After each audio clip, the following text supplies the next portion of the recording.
வணக்கம். கோவை நீலகிரி செய்திகளுக்காக செய்திகள் வாசிப்பது சரவணன்.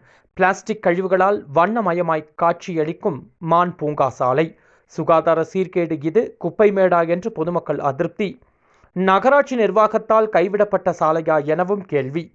நீலகிரி மாவட்டம் உதகை மான் பூங்கா செல்லும் சாலை முழுவதும் குப்பையாய் காணப்படுகிறது. கழிவுகள் மூட்டை மூட்டையாக கட்டி வீசப்பட்டுள்ளது. இது காண்பதற்கு குப்பை மேடாக தெரிகிறது.